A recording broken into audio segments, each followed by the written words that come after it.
Kebetulan juga kalian kan besok ada kuis ya. Setahu gue kuisnya itu cuma bahas, sebentar.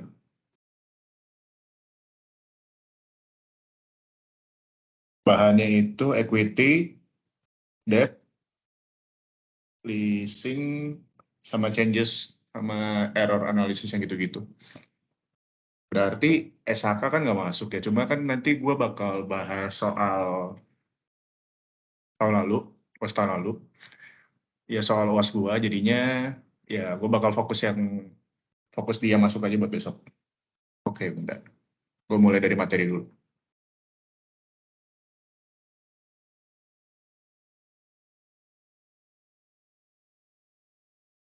Udah kelihatan kan? Udah aman. Oke. Sip. Nanti kalau nge-lag kasih tahu aja ya, soalnya gue nggak tahu. Pertama, materi pertama itu ada, gue lupa ya. Materi pertama kalau nggak debt investment, pokoknya equity investment. Nah, intinya dari debt investment itu kita perlu klasifikasiin, sama equity investment juga perlu klasifikasiin. Kalau debt investment itu ada kemungkinan, ada tiga, yaitu amortized cost, FVTPL, sama FVOCI. Amortized cost itu berarti saat ada perubahan dari fair value-nya, kita nggak ngakuin apa-apa. Jadi nggak ada journal fair value adjustment. Cuma kalau misalnya FVTPL sama FVOCI, itu mirip. Jadi kalau ada perubahan fair value dari uh, dari debt investment-nya, bakal ngaruh uh, di fair value adjustment. Jadi bakal ada.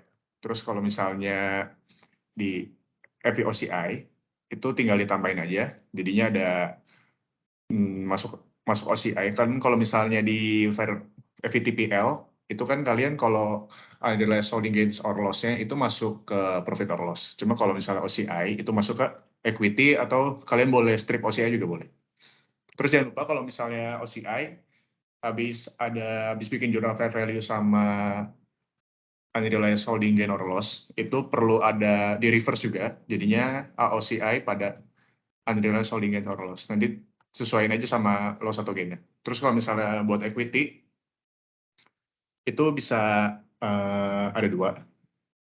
Yaitu kalau gampangnya itu kita lihat kalau misalnya fair value atau enggak equity. Kalau misalnya fair value itu rule of thumb-nya sih sebenarnya 20% ya. Cuma kalau di kata-katanya ada significant influence berarti masuk ke equity. Terus kalau misalnya di bawah 20% berarti masuk fair value, kalau misalnya di atas 20% berarti masuk equity method. Terus kalau misalnya di atas 50% nanti belajar di AKL namanya consolidation. Gitu. Oke, buat ini udah.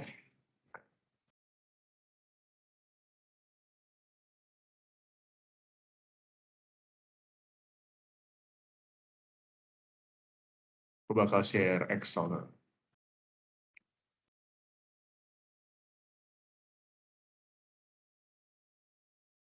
Oh ya, ini kenapa soal nomor 2 gue merahin, soalnya nomor 2 itu tentang income tax, jadinya kan nggak masuk ya. Cuma kalau kalian mau lihat, ya nggak apa-apa. Nanti dilihat di drive spamen aja. Oke, mulai nomor 1.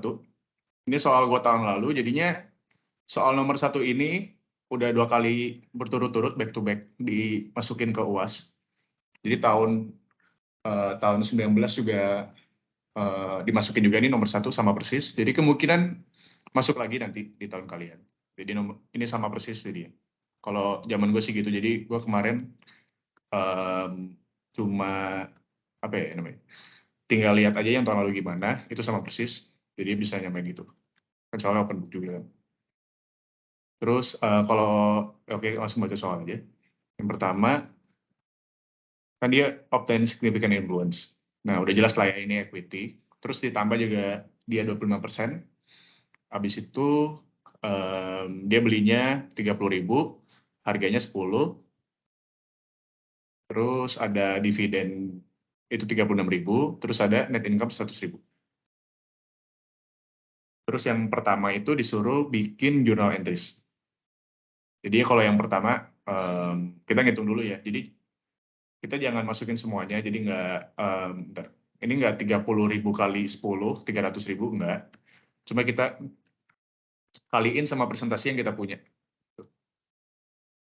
Jadi kalau misalnya di sini jurnalnya langsung aja, karena yang diminta ini. Jadi jurnal pembeliannya itu kita ada investment, dia masuk soalnya jadi investment in PT Tom Yum, habis itu pada cash. Nah, jumlahnya yang ini jangan dimasukin semua karena kita cuma punya 25%. Jadinya cuma dimasukin sebanyak 25% yang kita punya.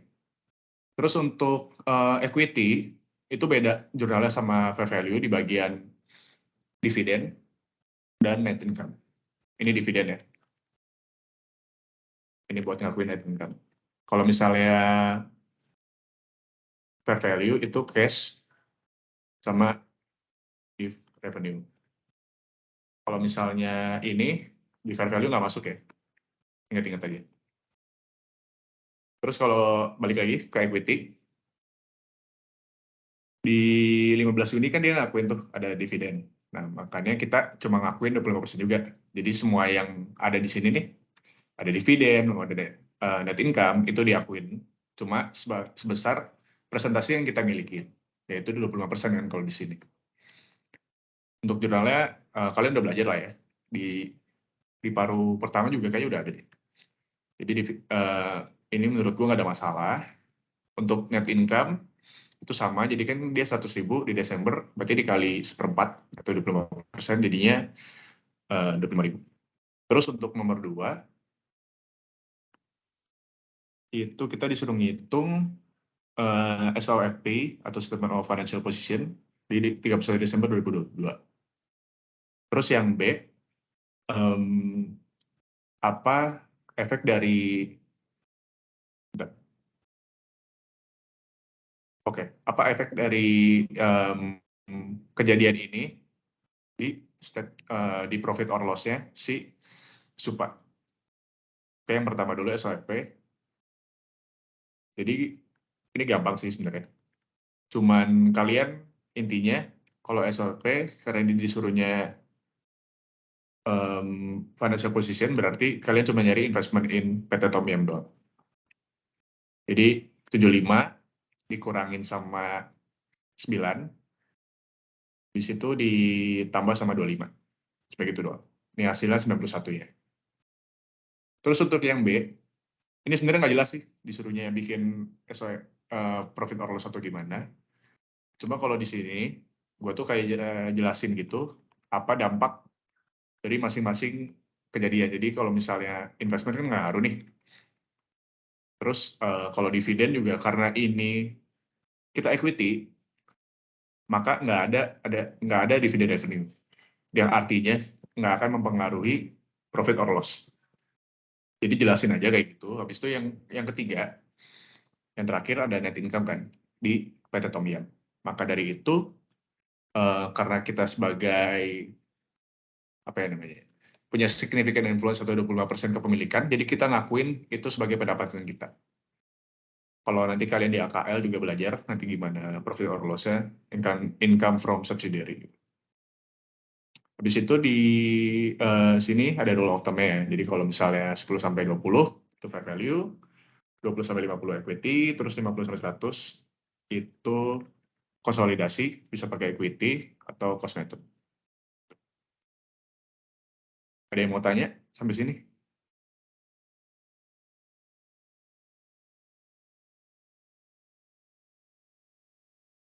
Oke, nggak ada. Lanjut, soal nomor 3. Ini buat counting changes. Jadi soal nomor 3 itu counting changes. Soal ini, jadi intinya itu PSAK 25 kan ada 3 ya. Estimasi, policy, sama kesalahan. Nah, yang kalian tuh suruh klasifikasiin dari 1, 2, 3 ini, mana yang masuk salah satu itu gitu. Intinya gitu. Dari nomor, ini ada 3 nomor ya. Mulai dari nomor 1 dulu. Jadi si entity Z itu dia jual mesin, intinya jual mesin. Habis itu karena mesinnya kompleks, maka si PT Z itu baru bisa ngakuin revenue-nya setelah pemasangan mesin itu. Karena pemasangan mesin itu sesuai kontrak, itu tanggung jawab si PTZ. Terus tapi karena dia mikir itu ribet gitu, revenue recognition kan, jadi perusahaan itu untung kalau misalnya udah revenue kan, udah direcognize gitu. Cuma kan ini belum nih. Plus ada risk kalau misalnya kalau mesinnya itu rusak, dia nggak bakal ngakuin revenue-nya gitu. Makanya si Z ini mencoba untuk merevisi kontrak atau bisa dibilang gitu. Dia ngasih kontraknya itu tanggung jawab untuk memasang mesinnya itu menjadi tanggung jawab si kontraktor gitu, kontraktor yang lain. Untuk itu kita dari sini tuh kita bisa lihat ya, ini masuk ke changes in accounting policy. Karena dibilang kan kalau ini tuh dia awalnya ngakuin itu policy dari revenue-nya. Jadi dia awal yang ngakuin setelah installment-nya beres atau pemasangan mesinnya beres, tapi ini dia ngakuin waktu karena dia udah bebanin pemasangannya itu tanggung jawabnya si kontraktor, maka dia ngubah revenue recognition-nya jadi di-recognize pada saat kliennya itu membeli atau membeli mesinnya gitu. Jadi belum dipasang udah di-recognize gitu. Jadinya masuk accounting changes in accounting policy gitu. Itu yang nomor 1. Terus yang nomor 2 itu mengenai jadi yang nomor 2 itu dia punya policy. Pertamanya itu dia ngeklasifikasiin beberapa bangunan itu sebagai fixed asset. Tapi waktu dia di tahun 2021 dia tuh beli bangunan yang akan dipergunakan untuk nanti disewain gitu. Dan bangunan ini tuh memenuhi syarat sebagai investment property. Jadi si YE ini mengklasifikasikan bangunan yang dibeli menjadi investment property. Tapi masalahnya ini tuh pertama kali dia meng-apply atau menggunakan policy ini, yaitu dia mengklasifikasikan buildingnya jadi investment property, tapi sebelumnya itu dia ngeklasifikasiin buildingnya itu sebagai fixed asset. Kalau gua pakai asumsi, jadinya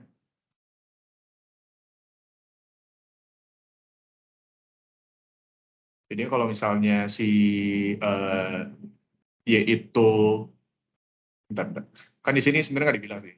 Cuma kalau kalian bisa pakai asumsi, kalau misalnya di sini kan dia udah bilang nih, dulunya tuh dia klasifikasi fixed asset. Cuma kalau misalnya buildingnya yang dulu itu memenuhi syarat juga sebagai investment property, maka yang dulu-dulu itu salah. Yang ininya nih, yang fixed asset itu salah. Maka dari itu, ini masuk ke accounting error. Plus kalau misalnya policy itu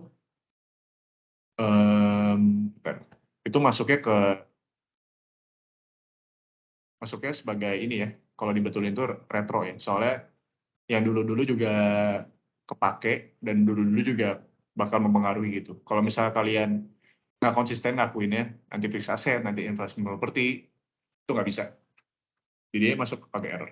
Terus kalau misalnya kalian mau nambahin dibenerin, atau gimana, pembenarannya itu harus retrospektif, bukan prospektif ya. Jadi retro itu kita benerin yang dulu juga, masa depan juga dibenerin tuh. Jadi yang dulu kan diklasifikasi sebagai fixed asset, nah itu harus dibenerin. Jadi harus diganti ke investment property karena ngaruh ke semua treatment accounting-nya buat fixed asset, buat building-nya. Habis itu nomor 3,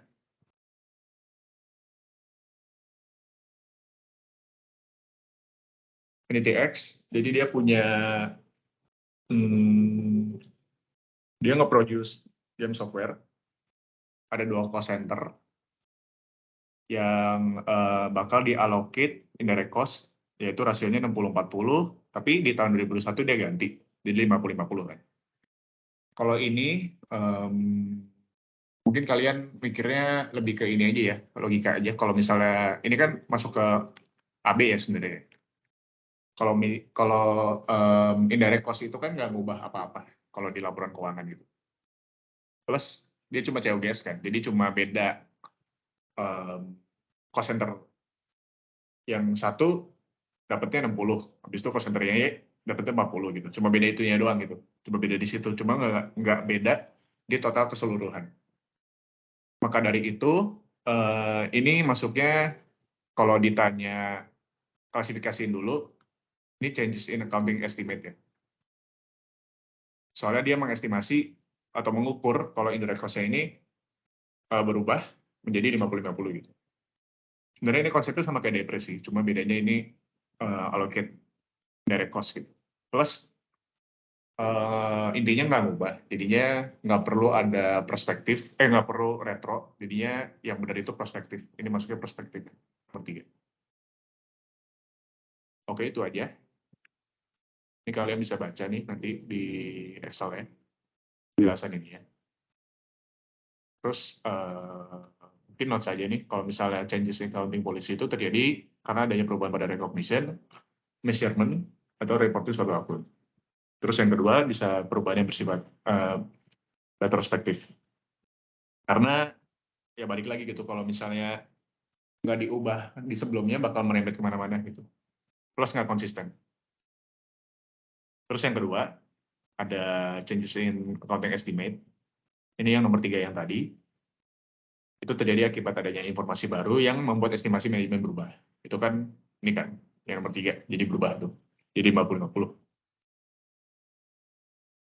Terus perubahan ini bersifat perspektif, karena ya yang dulu-dulu nggak usah diubah gitu, nggak ngaruh. Plus, nah itu kalau contohnya itu di ASIS ada depresiasi, terus ada warranty juga, yang pokoknya yang persen-persenan lah. Itu bisa masuk ke changes in accounting estimate.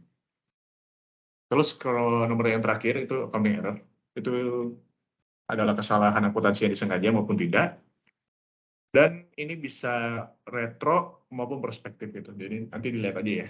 Kalau logikanya sih gini guys, jadi kalau kalian merasa itu bakal efeknya gede gitu, kalau treatment kayak tadi kan fixed asset, itu kalau nggak diubah gitu, itu nggak konsisten pengakuannya. Tapi kalau misalnya buat yang tadi, yang nomor 3 tadi, itu kan nggak ngaruh tuh kemana-mana. Jadi kalau yang sebelumnya jadi nggak harus diganti gitu, karena nggak ngaruh. Maupun depresiasi, nanti juga gitu juga gitu. Akhirnya pun sama aja. Nah, kalau akhirnya sama aja, itu bakal masuk prospektif gitu. Cuma kalau nanti akhirnya,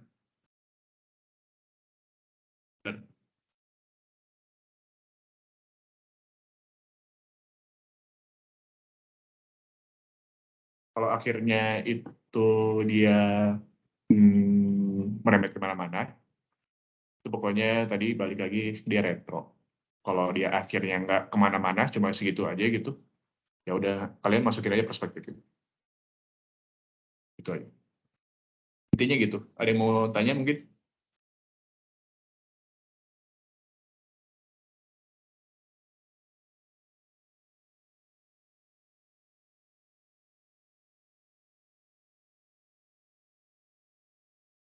Kayak gitu aja soal nomor 3.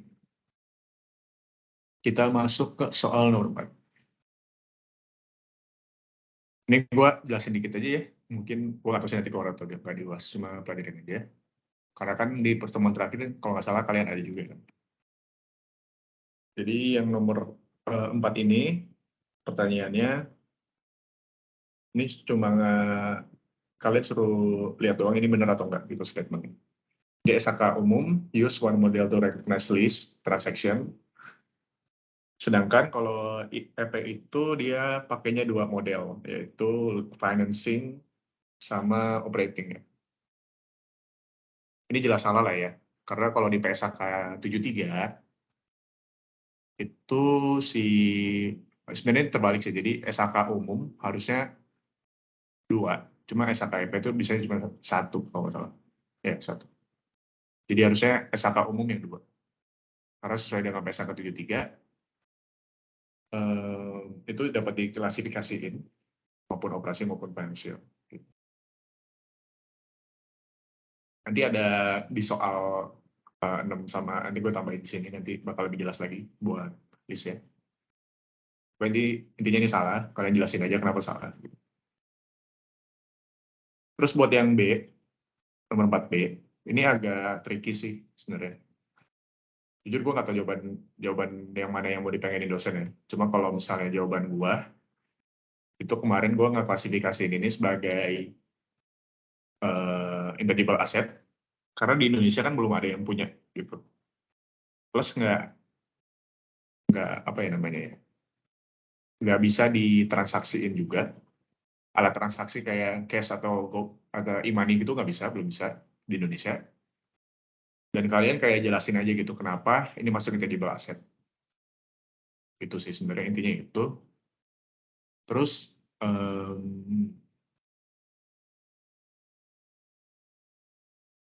kalau di sini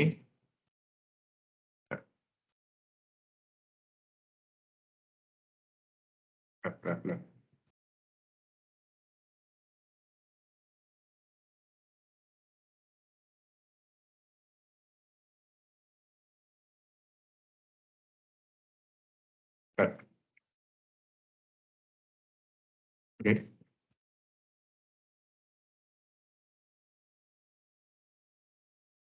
Kalau di sini intinya belum bisa dijadiin financial asset gitu. Jadi cuma gitu doang. Cuma kalau kalian mau, kemarin gue jawabannya intangible. Cuma kalau di sini gue masukinnya nggak menjadikan financial asset gitu. Nggak diklasifikasikan sebagai financial asset apapun gitu.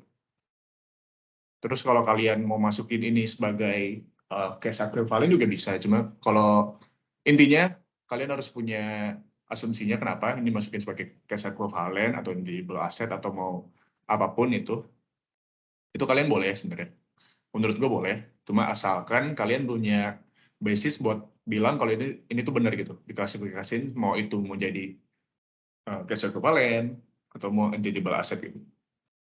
Kalau intangible asset kan intinya kita kayak punya barang yang punya barang yang kita mining sendiri, cryptocurrency yang mining sendiri gitu. Terus ya udah kita punya doang gitu. Harganya ya berdasarkan yang gimana ya? Ya sifatnya kayak paten sih. Jadi kurang bisa diukur gitu sebagai nggak sebenarnya nggak ada marketnya gitu. Jadi ada asesornya gitu sendiri yang ngukur intangible asset itu harganya berapa gitu. Tapi beda kalau misalnya kalian mau bilang ini cash equivalent juga bisa. Karena kalau misalnya perusahaan itu menggunakan kripto ini untuk barang sebagai trading, jadi buat jual beli, buat pengganti uang gitu, ini bisa masuk ke equivalent. Cuma kan masalahnya di Indo belum ada yang gitu ya.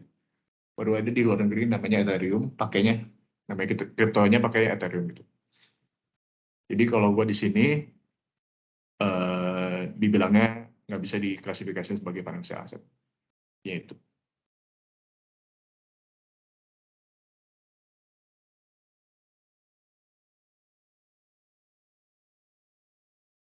Oke, nomor 5.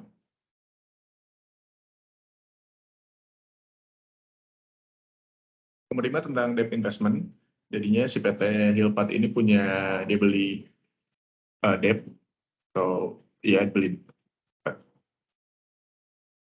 ya Hilpat beli debt 150 juta, 6% kuponnya, interest rate-nya 8%. Interestnya dibayarkan setiap Juli dan Januari 1. Dan maturity-nya itu tanggal 1 Januari 2024. Di situ karena dia bisnis modelnya hold its investment in bonds in order to collect contractual cash flow, berarti masuknya amortized cost ya. Nih, lihat bisnis modelnya apa. Kalau misalnya trading itu FVTPL.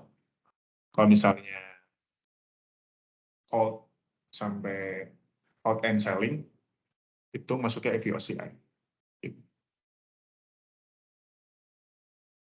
Terus karena dia ini Januari dan Juli bayarnya, berarti dia semi-annual ya. Kalau bedanya kemarin itu gue di ujian udah dikasih ini nih, annuity-nya berapa, single sum-nya berapa gitu. Jadi kalian cuma pilih aja, jadi yang benar yang mana. Jadi yang benar itu yang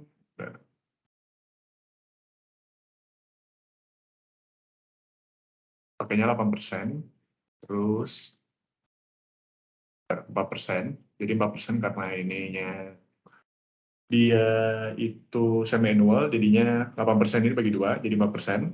Terus ini termnya itu 5 tahun, maka jadi 10 tahun karena semi annual. Ya 10 lah, 10 tahun sih, 10 ini. Ini untuk harga, ini untuk multiplier ya jadinya. Nanti kalian buat annuity itu kaliin sama apa namanya, sama PMT atau yang dibayarkan berapa. Cuma kalau untuk single sum itu kaliin sama ini, persentasenya berapa.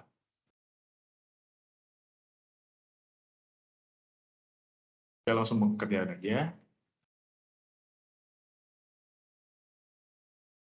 Ini kaliin sama, bener kan, single sum itu kaliin sama ini. Prinsipalnya berapa. Terus kalau buat, apa namanya tadi, annuity, yang ini, itu kaliin sama kuponnya berapa. Atau yang dibayarin per, tadi 1 Januari ya. 1 Januari dan 1 Juli itu berapa. Jadi kaliin, jangan lupa ini dibagi 2, si 6%-nya, soalnya kan semi-annual. Gitu. Terus totalin, jadilah carrying amount. Oke, terus yang pertama tadi, kan gue dijelasin tuh, classify-nya apa, jadi kan amortized cost ya, jelas lah ya. Terus, ya bener nih, amortized cost. Terus, nomor 2, prepare the journal entry at the date of the bond purchase. Jadi kalian harus ngitung ini ya, investment in bonds pada cash. Ini jurnalnya udah pasti ini ya. Terus kalian bikin ini dari sini, dari yang tadi kalian hitung.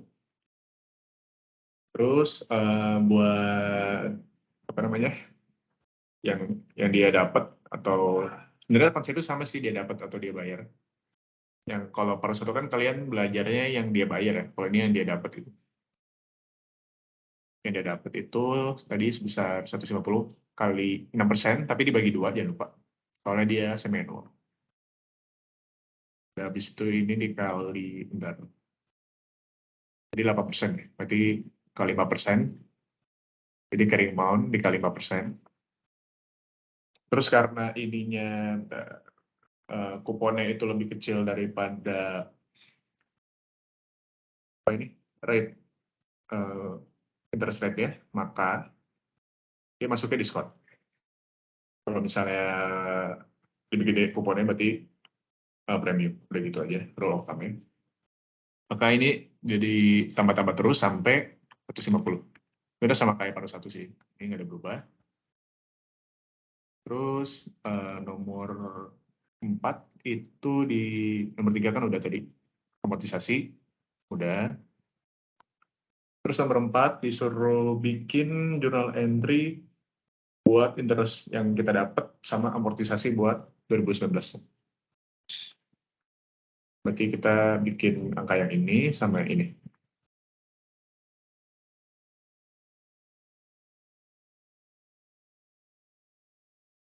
Berarti cash-nya itu 4.500.000 dari sini. Terus kalau investment in bonds-nya itu 1 jutaan yang dari sini. Terus interest revenue dari sini. Ini kan diskon ya. Kalau misalnya ini premium berarti cash, terus interest revenue-nya terus ini. Habis itu investment.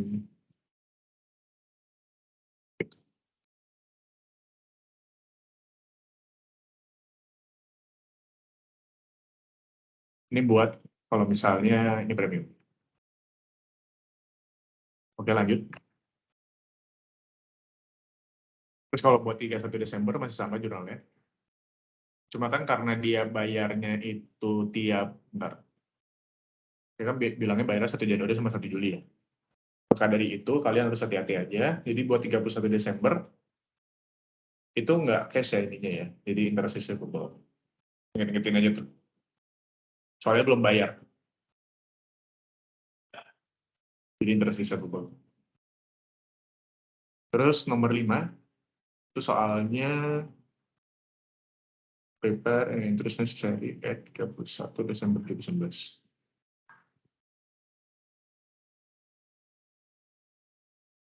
31 Desember 2019 tuh ini kan.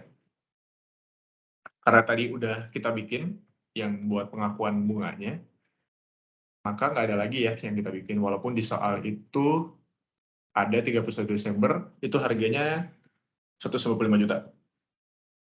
Tapi karena ini kita klasifikasiin sebagai amortized cost, maka nggak dibuat ya ini ya, jurnalnya. Ini dibuat kalau misalnya ada FVTPL atau FVLCI. Nanti di bawah ada kalau FVLCI. Oke, jadi no entry. Nomor 5. Terus nomor 6. Kalau misalnya nih, di andai-andai kalau si bisnis model ini berubah menjadi order to collect, contractual cash flow, and selling. Berarti masuknya FVOCI ya. Maka dari itu, kita tinggal, ini sih intinya. Kan dari soal 145 juta. Nah, kalian lihat tuh di 1 Januari atau 31 Desember 2019, ya sebenarnya sama aja sih ini. Jadi 145 dikurang 139 ini. Karena dia harganya lebih besar, berarti gen. Dia berarti gen. Jadi 145 dikurang 39 lebih benar. Dia ada lebih 5 juta. Maka dari itu fair value adjustment-nya di debit, habis itu ini di kredit. Gitu. Itu berlaku sebaliknya ya. Kalau misalnya ini minus, berarti fair value adjustment-nya di kredit, unrealized holding gains-nya itu di debit. Terus jangan lupa kalau misalnya kalian mau nambahin universal juga boleh, jadi unrealized holding gain, UHGL aja buat singkat. Terus di sini ada pause ya.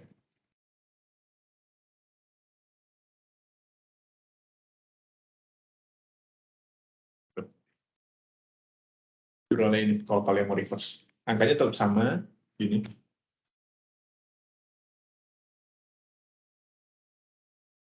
Dah, gitu aja.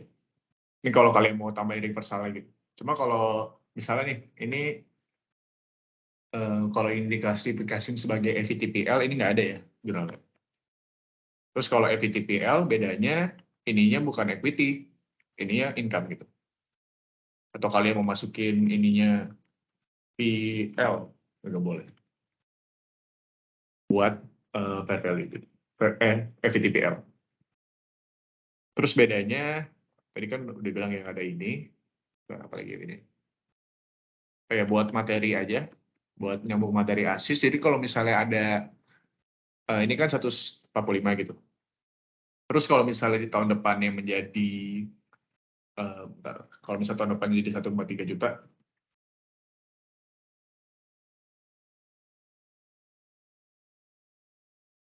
berarti kalian, ini contoh ya, ini tahun depannya,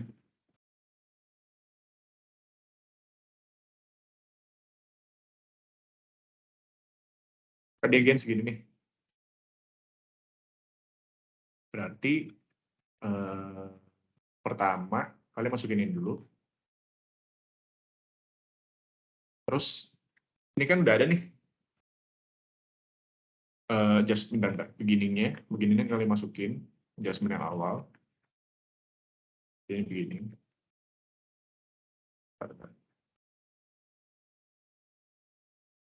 Oh, ini ending. Nah, fair value adjustment itu yang ini. Jadi kalian harus, ini kurang ini. Jadi adjustment-nya ini ya, bukan hasil akhir aja. Ingetin aja kalau misalnya ada tahun depannya ada lagi, jadi bukan endingnya atau ininya, bukan ini yang di jurnal. Jadi kalau misalnya di jurnal itu jadi FV adjustment sama UHGL. Bentar, sorry salah. Baik UHGL sama soalnya minus.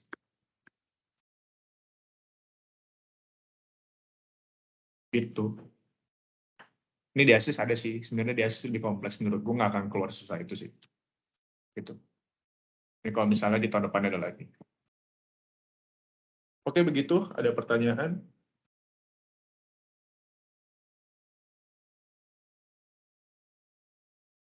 Oke, nggak ada. Lanjut nomor 6. Nomor 6 kita soalnya tentang list. Jadi si Retno ini dia dia minjem mesin.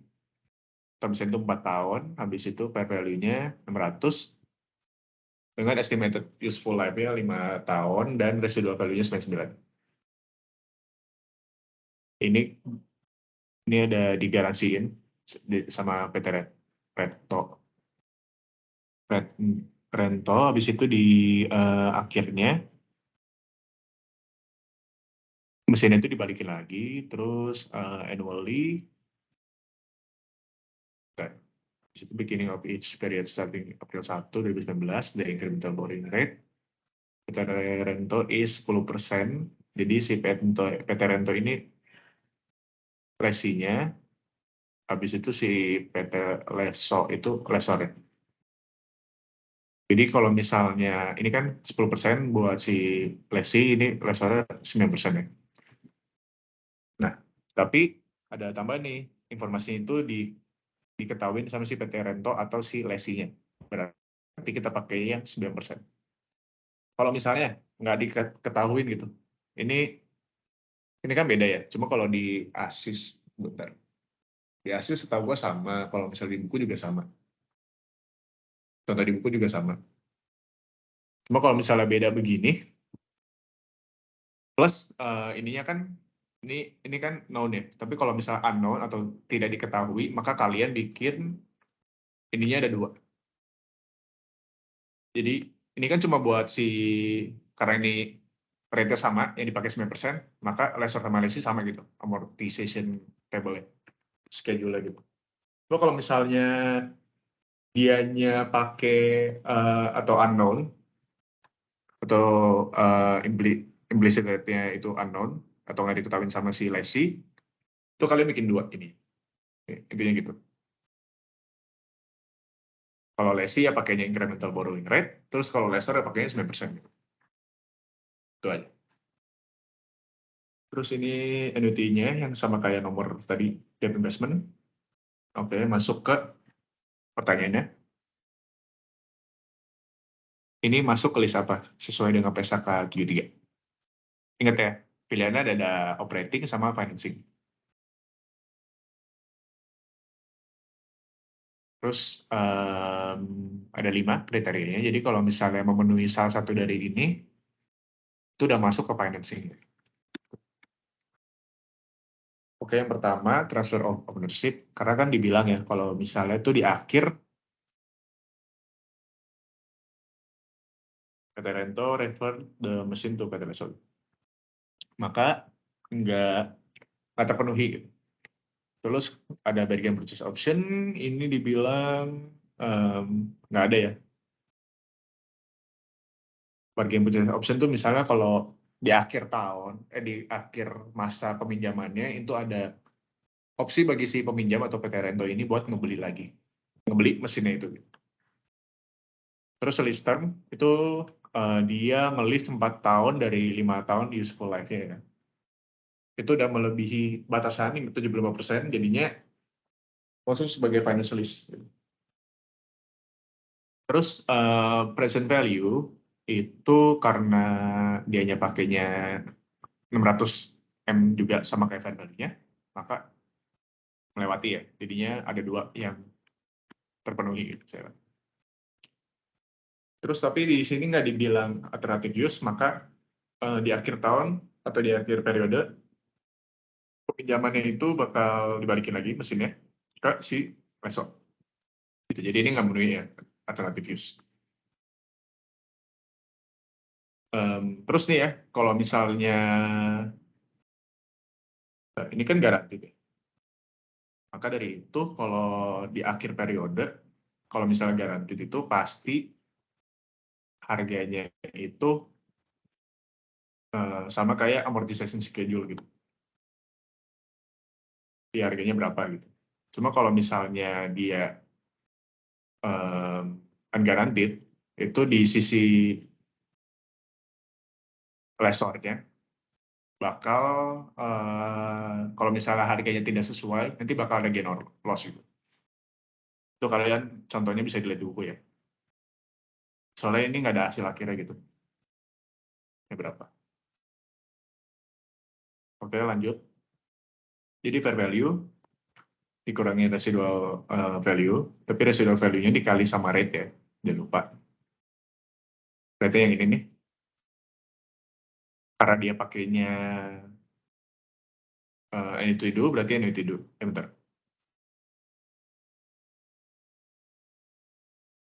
Dia kalau karena dia residual value, maka dari itu dia pakainya gini. Pada yang annuity do ya, annuity do ini buat nanti di pemakaian di annuity-nya. Jadi residual value nggak ngaruh. Jadi 4 sama I-nya itu implicit rate yang diketahui sama, karena ini diketahui maka 9% yang pakai ini. Kalau nggak diketahui nanti 10% buat si lesinya doang. Jadi karena ini known, jadi 9%, udah dikali 9%, jadi residualnya dikurang, dapatnya segini. Terus untuk list payment-nya, bedanya itu soal yang ini, kita disuruh bikin amortization schedule, tapi tanpa mengetahui apa ya namanya. Tapi udah dikasih tahu nih, carrying amount itu berapa, awalnya berapa. Maka kita perlu nyari list payment-nya berapa. Jadi gampang, tinggal dibagi aja. Ini bagi ini, dapat list payment-nya berapa gitu. Terus buat carrying amount, masukin fair value-nya 600 segini. Terus cash PT tadi udah benar, karena ini annuity do ya. Balik lagi. Oh ya, tadi gue lupa jelasin. Ini 3,53 itu soalnya di sini dibilang ya. Gimana tuh? Nah, rental payments are made annually at the beginning of each period starting April 1, 2019. Maka dari itu, kita pakai annuity do, jadinya yang di sini PV annuity do yang 9%, 3,53 gitu. Terus dari payment segini, udah. Tinggal bikin ini dikali sama 9% ya, jangan lupa. Bukan 10%. Itu agak tricky sih, kalian mungkin tulis di mana gitu di kertasnya, ini pakainya berapa gitu. Pokoknya ingat-ingat aja. Terus kalau misalnya tadi kan dibilang ya, kalau misalnya ini nggak diketahuin, ini kan known. Kalau nggak diketahuin berarti kalian bikin ininya dua. Ini dari sisi lessor, di sini sisi lesi, serahlah kalian mau balikin dulu. Oke, nomor 1 tadi udah. Nomor 2 schedule of amortization udah selesai. Terus nomor 3 disuruh April 1 sampai Desember 31. Buat both parties ya, dia lupa. Jadi lesi sama lesor. Lesi itu yang minjem ya, dia lupa. Terus yang lesor itu yang pinjemin, jadi yang punya. Untuk jurnalnya, ini reg of use asset sama lease liability. Terus lease liability per case buat, bentar, ini buat carrying amount ya. Dicatat. Terus buat pembayarannya, jurnalnya ini, lease liability per case. Terus buat 31 Desember, itu kalian jangan lupa ada interest expense gitu. Cuma karena ini bikinnya di April 1, berarti jangan lupa dikaliin sama 9/12 ya. Nih, ini dikali 9/12. Terus kalian jangan aneh kenapa ini interest expense-nya kosong gitu. Soalnya kan ini annuity do gitu. Jadi pembayar dulu, dibayarnya tuh di awal gitu. gitu. Jadi nggak ada interest expense ya. Soalnya belum ada apa-apa, belum berlaku gitu, masa belum dipakai gitu masa sewanya. Terus untuk lessor ini dia buat nyatet ininya nih si carrying amount-nya 600. Terus ini buat nyatet payment-nya, cash pada list receivable. Terus buat di akhir sama juga dikali 9/12 karena dia itu di April. 9/12. Sama. Oke, untuk soal UAS-nya begitu yang tahun lalu. Ini gue ada tambahan soal dari buku, kalau operating sama list back itu gimana?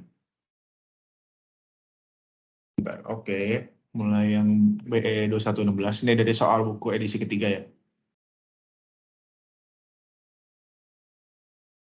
Gue nggak tahu sih nanti bakal gimana ya. Mungkin ini bakal keluar atau gimana. Cuma yang ada salah juga belajar. Karena ini udah dikasih tahu ini operating. Bentar. Baca soalnya dulu. 3 tahun. Habis itu annual lease payment 12.000. Berarti payment udah kasih tahu. Terus specialized asset 10. Ini kan batasannya 90% ya. Berarti dia dibilang kurang dari 90%, maka nggak memenuhi juga. Dan pokoknya dari sini kita bisa ngambil kesimpulan kalau dia nggak masuk ke finance list gitu. Terus tinggal kita disuruh bikin journal entry buat 1 Januari sama 31 Desember. Sebenarnya kasih tahu sih ini yang penting list. Cuma kalau kalian ini nggak dikasih tahu ya kalian lihat aja karakteristiknya apa listnya. Apakah itu memenuhi 5 kriteria yang tadi atau enggak. Oke, masukin aja ya. Mulai dari carrying amount itu ini. Masuk set di sini. Terus cash paid, PMT udah ada ya. Oh ya benar, PV ini ngitungnya itu dari sini ya. Kalau misalnya udah gue kasih tahu, ini buat rumus Excel-nya kalau kalian mau coba-coba pakai PV aja. Habis itu buat rumus tulis tangannya ini. Jangan lupa ini PMT itu cash paid-nya berapa? Kan ini 12.000 kan, udah kasih tahu. Kalau belum dikasih tahu ya gampang, tinggal bentar. Oh bentar, ini nggak ada sih harusnya kalau gitu. Cuma kalau misalnya kalau kayak tahu paling dikali sama kuponnya, kalau itu kan DP. Ini kayaknya nggak ada nih. Pasti dikasih tahu. Kalau nggak kayak yang tadi itu tinggal dibagi aja sama single sum-nya berapa. Oke, dapat 33, SPT 12, kuotasinya 12.000, udah bisa lah ya ini. Simple. Terus buat yang listnya, ini karena dia operating, di listnya nggak ada yang beda ya. Itu sama aja. Itu cuma bedanya, oke, satu-satu ROU aset, 3399. Terus liability cash, ini buat ini cash PT berapa. Terus interest expense, itu kita buat ini, buat jurnal yang ini. Terus jangan lupa ada depre expense sama ROU aset, itu buat ngitung depresiasinya.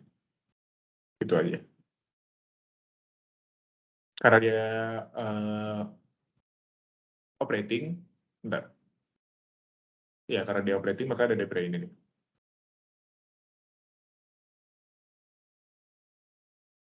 Terus buat sisi lesornya, bedanya kalau di sini kan, bentar.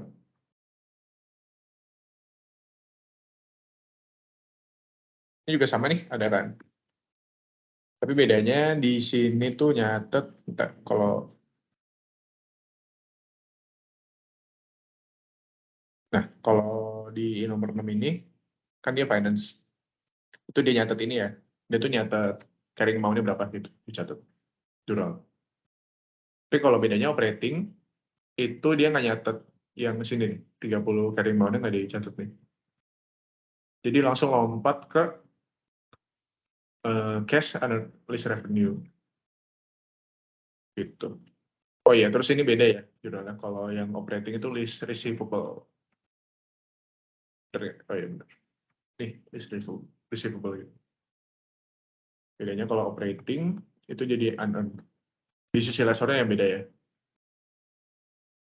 Sebenarnya ini juga boleh nih ditambahin depre kalau mau di IC-nya gitu. Kalau kalian mau. Cuma kan ini nggak disuruh ya. Kalau boleh ditambahin juga boleh sih. Iya boleh. Buat lesinya aja. Kalau lesornya nggak usah. Nah, bedanya itu di sini nih. Di lesornya karena operate sama atau operating sama finance itu cuma ada di lesor. Kalau les itu tetap sama. Itu. WD itu. Terus bedanya ini unearned revenue. Kalau misalnya finance itu pakai list receivable. Tinggal gitu. Terus dia nggak nyatet interest expense. Ini dia nggak nyatet ya dari sisi lesornya. Ini dia nggak nyatet. Kalau di finance itu dia nyatet. Nih.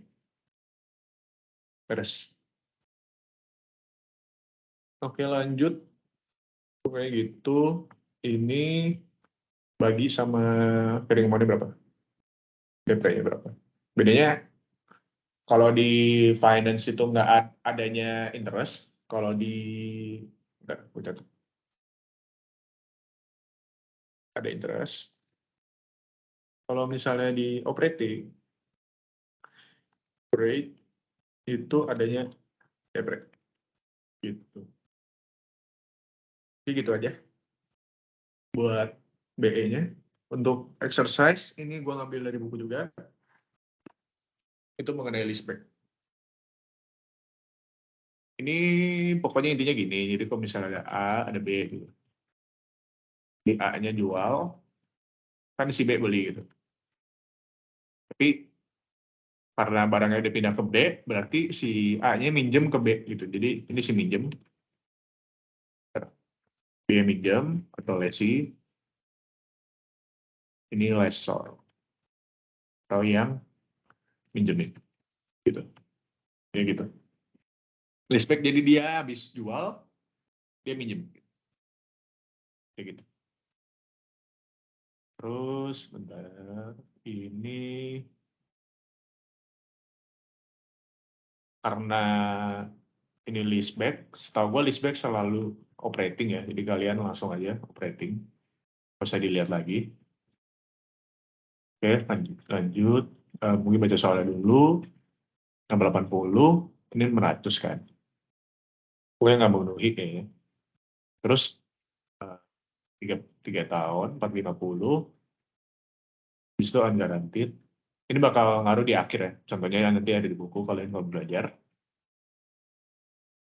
Bedanya itu kalau mungkin gue review lagi, kalau unguaranteed itu si lesornya kalau barangnya nggak sesuai yang dijanjikan dia bakal nyatet adanya loss gitu atau gain. Kalau misalnya barangnya masih lebih harganya berarti gain, kalau misalnya harganya turun sesuai yang dijanjiin berarti dia loss.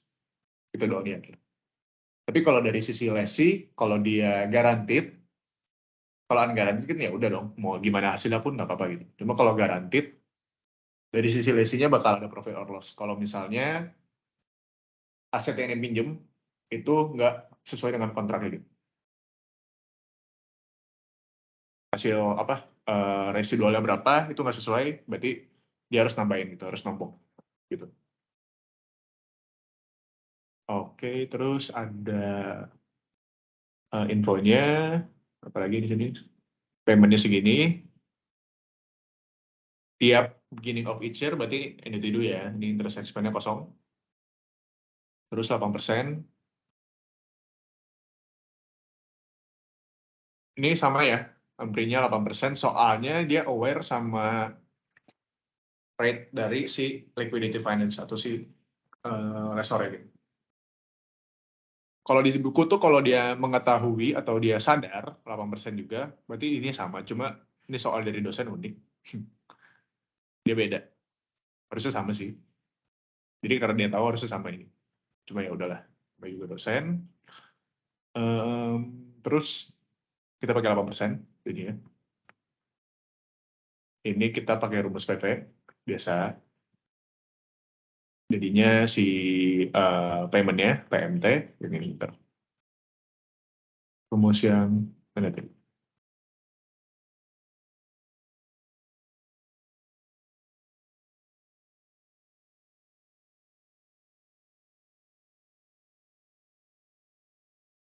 Mana?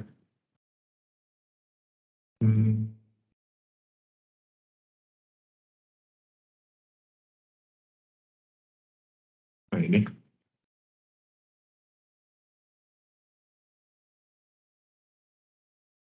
Nah ini rumusnya. Oke, yang itu dimasukin PMT kali yang tadi. Rumusnya yang ini ya sama ya. PMT, bentar. PMT itu yang ini case PT, jadinya case PT dikali sama rumus yang tadi masukin, dapat segini, ada 2. Habis itu 3 kali yang bikin aja amortisasi kedua. Oke. Terus buat jurnal ya, ini disuruhnya berapa? 2019 doang. Oke, 2019. 1 Januari sama 31 aja ya, jadi dapetnya. Oke, nanti ada yang beda buat pencatatan OU asetnya, aku ajarin dua-duanya aja lah ya. Jadi dosen sama buku beda caranya. Jadi kalau misalnya di buku, ini begini. Tapi kalau yang nanti cara dosen itu begini. Tapi bedanya nanti cuma beda di, ini bedanya di, ya bedanya di si listnya doang sih. Ya, terus kalau misalnya jurnalnya, itu yang pertama ada cash. Cash itu dari harga harga dia jualnya berapa, itu 680 kan. Jadi 680, dia dapat 680. Habis itu dia keluarin equipment-nya, ini book value-nya 600.000 dari sini. 600.000, terus ada gain on sale, nah 80.000 gitu. Terus buat dari, udah satu lagi deh. Lesi dulu, terus kalian nyatet ROU kan, yang carrying amount. Ini bedain ya, ini transaksi jual beli, ini dari lesi, ini lesor, ini transaksi buat apa namanya, buat minjem-minjem gitu. Buat ini list back-nya ini di sini. Ini sell-nya, ini list back-nya ya pokoknya. Oke, lanjut. Ini carrying amount-nya, terus ini buat nyatet cash pad-nya, bisa beli pada cash.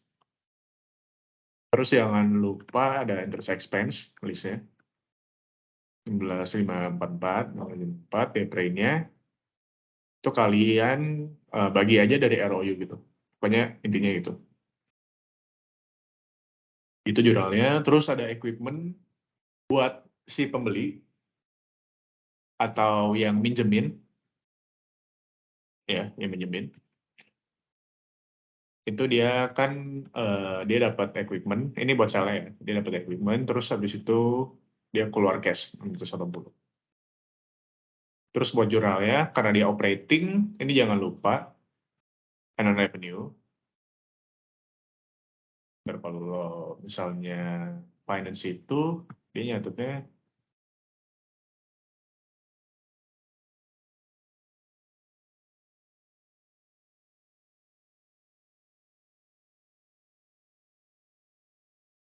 ini ya, list liability ya, dia nyatut. Bentar. Dari sisi lessor, dia nyatutnya list receivable.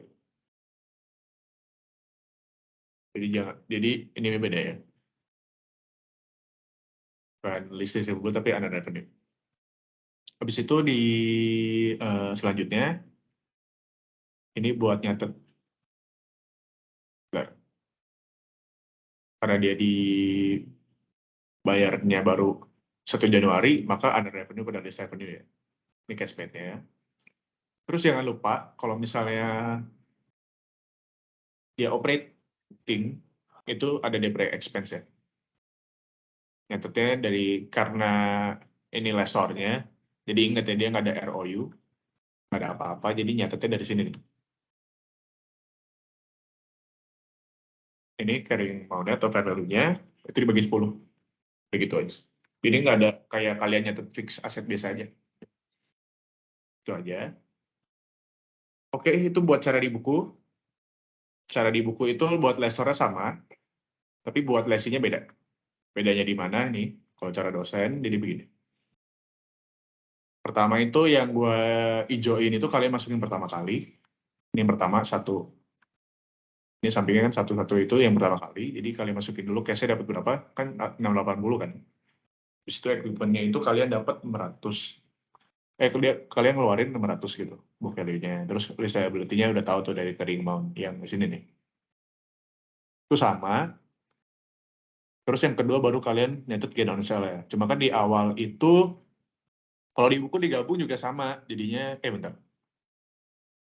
Kalau di buku itu kalau digabung jadinya begini. Cuma kalau di ASIS, bentar. Kalau di buku, setahu gue ini ya beda deh. Cuma kalau setahu gue ini kalau di buku 80, kalau nggak salah ya. Nanti kalian cek lagi. Karena ini soal cara dosen, jadinya gini. Kalian bagi dulu. Ini dibagi ini. Habis itu kalian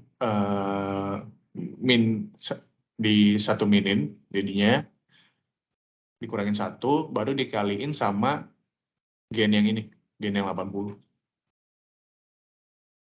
Jadi kayak istilahnya tuh logikanya, karena lu kan jual, habis itu lu nyewa balik kan. Tapi biar fair gitu, kalian kayak itu proporsinya sesuai dengan yang kalian pinjemin lagi loh, berapa gitu harganya. Maka dari itu kayak dibandingin gitu. Ini sama bagi ini gitu. Gitu. Dapatnya segini, habis itu ini tinggal offset aja atau di balancing debit credit ya. Dapatnya segini, real asset. Ini impact-nya kemana? Nanti impact-nya bakal ke si interest expense gitu. Bentar. Oh enggak, dia impact-nya itu ke depre. Depre-nya jadinya, kan tadi gue udah bilang, cara ngitung depre kan, kalau di sini ini bagi sama ROU kan. Karena di ROU-nya jadi beda, jadi jangan pakai yang ini gitu. Jangan pakai 32775 gitu. Tapi pakai yang udah dapat di jurnalnya gitu. Jadinya dia bagi 3. Dan segini. Terus buat list liability sama interest expense tetap sama. Buat yang list itu tetap sama. Sama kayak yang ini. Caranya tetap sama. Hasilnya juga sama gitu. Cara dosen namanya. Bedanya cuma di sini. Karena ROU di awalnya beda. Kayak gitu dong. Oke, buat lesor juga sama. Kalau cara ibu ada yang beda. Cara dosen. Begitu aja. Udah guys, soalnya beres di sini. Ada yang mau nanya nggak? Buat masalah list back atau list ini?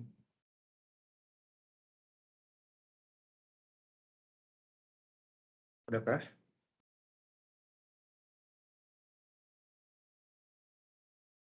Oke, kalau nggak ada segitu aja dari gua. Bentar. Nggak ada yang nanya nih? Oke, gitu aja sih udah beres guys. Spamennya.